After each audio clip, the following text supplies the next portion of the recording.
In Sahaja Yoga, we do not pay much attention to food. Only thing I feel that so much attention has been paid to food is not a correct attitude. See, the spirit doesn't eat at all. It's a detached.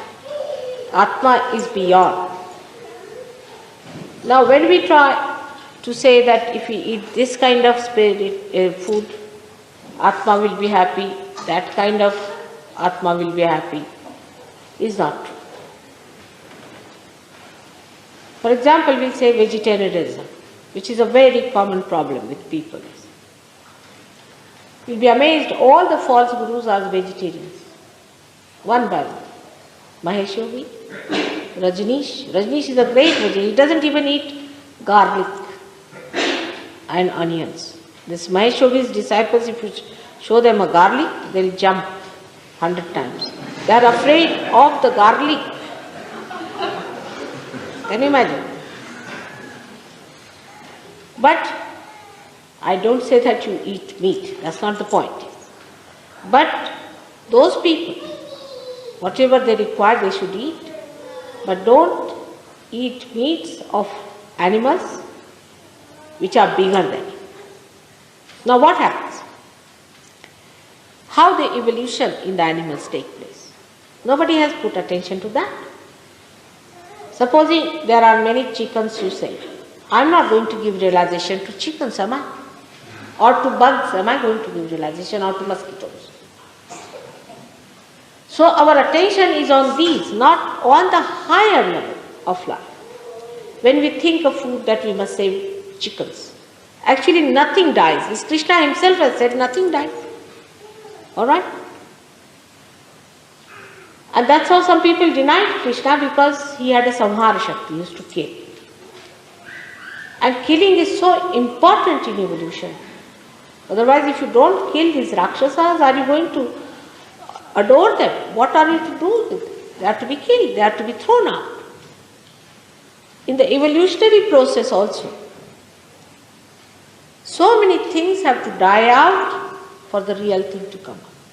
Say this flower has to die to become the fruit, alright? And there is no hinsa in it. The word hinsa is so much misinterpreted that people are satisfied if they do not eat meat. It is not true. For some people it is essential they must eat meat. Now, as you know, Sahaja Yoga works on the power of Shakti. And the Devi not only killed Rakshasas, but she ate them. And she drank the blood of these Rakshasas, as you know, Raktavijas. So how can she be vegetarian? Just tell. What reason? Alright? Because we are conditioned that way, we think. But actually what happens in the evolutionary process? When a person, say, eats chicken, not person, we should say, a higher animal,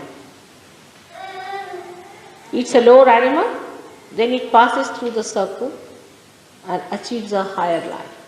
It's absolutely, this is how evolution takes place.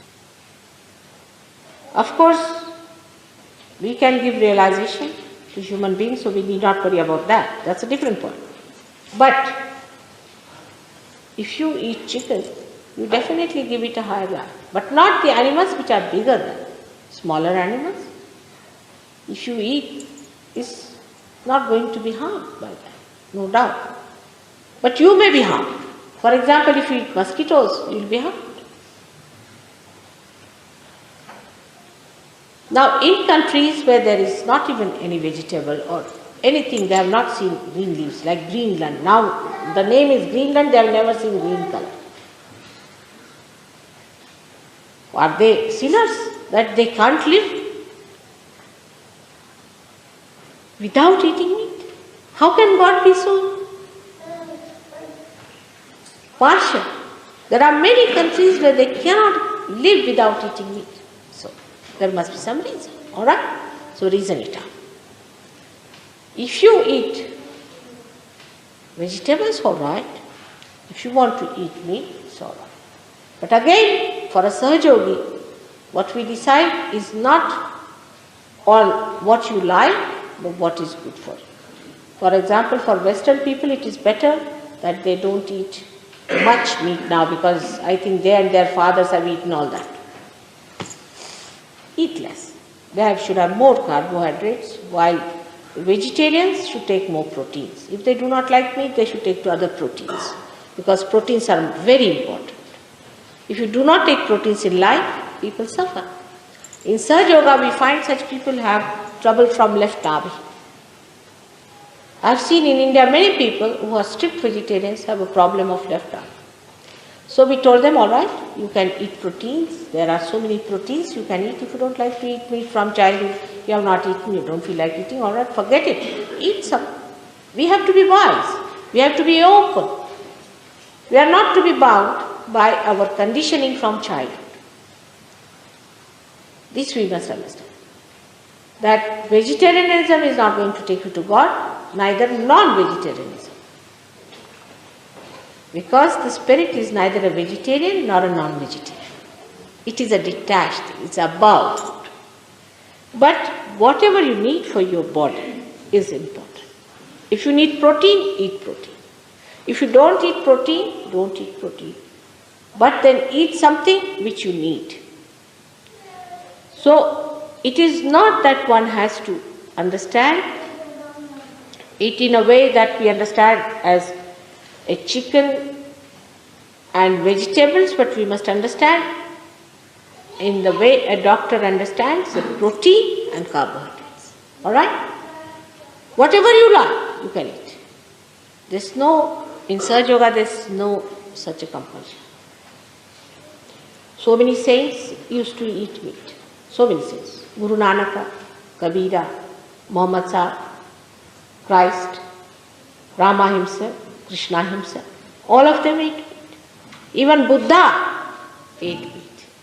The proof is that at the end of his life, he went to one of his disciples who was a hunter. And he told him, I'm very hungry, give me something to eat.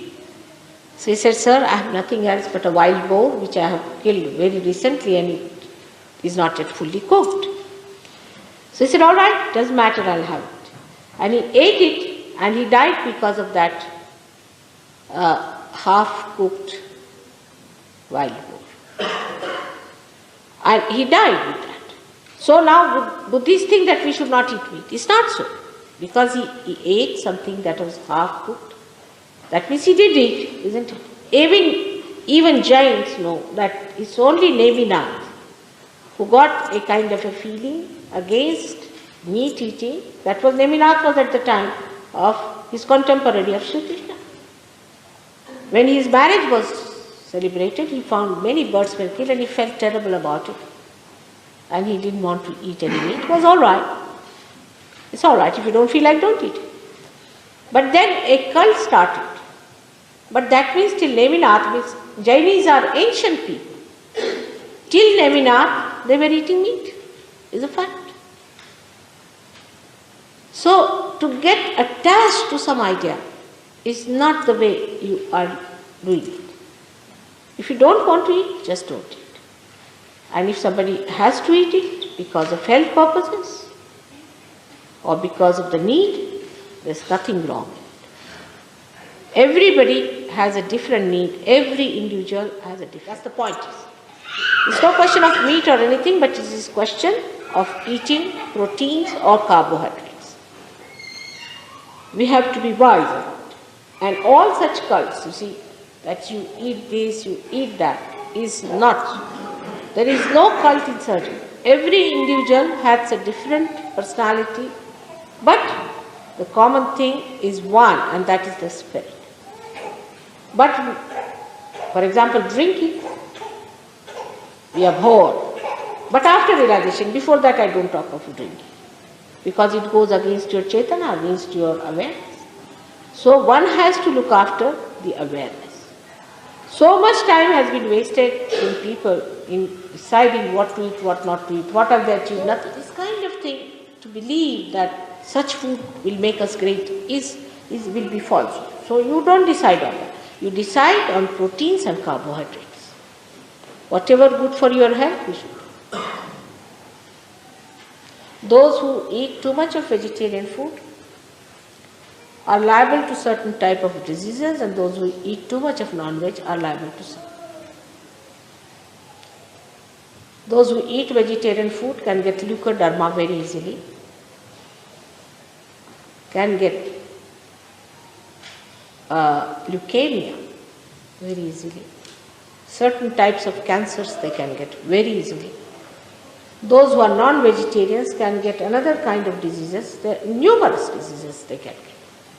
So we have to have a balance. That when we eat vegetarian food also, we must see that we eat sufficient amount of proteins. Because body has to be all right. Healthy body is the temple of God. And to temple of God, you have to keep it healthy and happy.